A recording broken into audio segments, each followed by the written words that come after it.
Today I've been working on some pruning. This is my little Kamagata Japanese maple. You can see kind of how small it is in relation to my hand. It's probably maybe about a foot tall. Kind of a small little guy. And I've actually already pruned him. I did not take a picture of it beforehand. I ought to have. But basically what I've done is I have opened up the center here, which is really good because you want to allow some sun in here. And that will help to keep diseases out and aerate it. So kind of give it a little bit of, I guess, that open sort of feel. And I like the way it looks when it's, you know, all bloomed out with its foliage and stuff. And then I've also just kind of done a little bit of shaping and affected maybe the direction that the energy of the tree is going to go to. And what that means is that, you know, the energy kind of comes through the trunk and its nutrients, and then it comes through the branch, and then it directs off of all these little buds. So that's where all the energy is going. And the top buds up here, pretty much, they get the most energy, and everything below it, not as much. So if you would like, you know, more branches coming off the side, you're going to want to trim off some of those top buds. Pinch them off. Next project on my coralinium, which as you can see is a real mess. Way too many branches. The energy is going all over the place. I think it's going to end up looking like a shrub, pretty dense, if I leave it this way. And it really doesn't have any direction. It's just going its own natural way. And yeah, I think that's not going to be really good in the spring when it starts to leaf out. I do have here some crossed branches where they're touching each other, and you don't want that because as they start to rub against each other, it will actually rub a hole here on the bark and expose the insides, and then you're going to have an opportunity to have moisture in there and disease and rotting and things like that. So you want to take off some of that. And then I've got other branches here which are just too many, going in too many directions, or in the same direction I should say. There's just a lot going on here. A lot going on. And I've been studying this particular tree now for several days. When you cut a tree, you can't uncut it. So you really want to think twice, cut once. So I'm going to do that, and then I'll show you sort of how it comes out. You're going to pay attention to the 3 Ds. And those are damaged branches, diseased branches, and dead branches, and then crossed branches. So I'll show you how that comes out. Now when you're going to be pruning or working on your garden, you want to make sure that you have good tools. These are some bypass pruners. You want to make sure they're sharp, and you also want to make sure that they're sterilized. And I'm just going to give you a quick example here of how I'm thinking about this. I'm looking down here at the base of the tree. Looking at this branch here. First of all, we have a cross branch right here. So something has to be done here.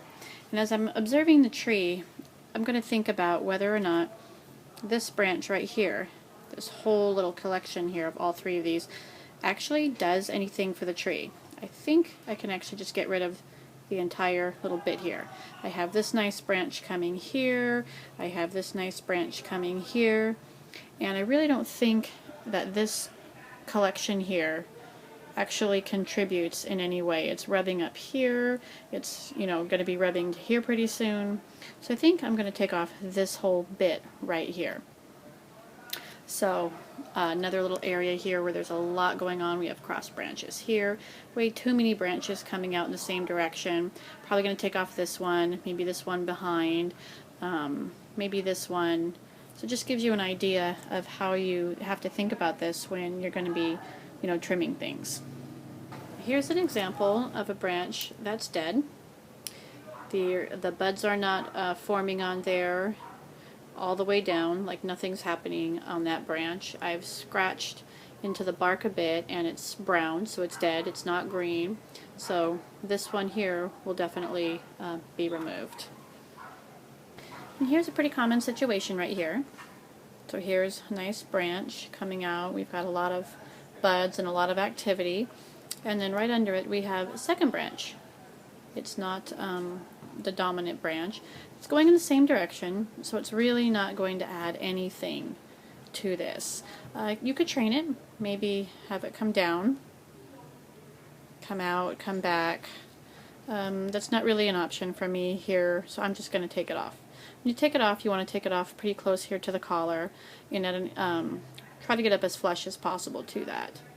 So, let's see how that's going to look. Now I've got a lot of branches bundled right here. Some of these have to come out. So I'm trying to sort of get an idea of what it's going to look like. So you check the direction of the buds here. Now this big one here, see, buds are going to come out that way. So I'm going to have coming out like that towards the middle of the tree and towards the outside of the tree here.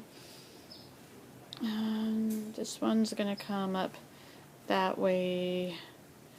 This one's going to come out this way, so we're going to get here and here. So this one is going to run up into that one, so one of these is going to have to go. I have this little one here, which is going to branch out this way. And then these two, which are going to come out sort of that way. So way too much, plus this one coming out this way. Way too much going on right in here. So I kind of like to pull things down a little bit, see how it's going to look before I cut. So I'm going to take care of that little bundle of problems there. Okay, so that's about as much as I'm going to do. I know it still looks kind of a little bit like a mess, but I didn't want to do a lot. I wanted to do a little bit of pruning, and then maybe next fall take a little more, do some study with it over the spring. I've trained a few of these branches. Well, I've kind of not really trained them, but I'm hoping to. This is probably not the ideal way to manipulate branches in new directions, but it's going to give me an idea to kind of study how it looks in this form. I've got about 3 of them here, 4 if you count this major. If you count this major one here, which is actually pointing towards the back, and I've got it going more to the side. And I have this little one here, this one here, and then I think this one here, kind of to get into some of those more bare spots, kind of balance it out. Still have a lot of buds, but I want this one to be a little bit bushier, so I just kind of paid attention to the direction that the buds were going, and looking into there, because I have this one over here that's pretty sparse as far as that goes, except for I need to take those 3 off down at the bottom. So I don't want them all to be trained exactly the same, so this one kind of ends up, you know, a little less dense. So I want one that's going to be, you know, maybe a little bit more bushier. But I don't want to take off too much. I'm still kind of new to pruning, so less is better in the beginning. This guy came out really good. Pretty pleased with him. Then I have my Sharps Pygmy here. He's got all kinds of stuff going on in him too. So anyway, that was the pruning job today. Little frog there, matching companion.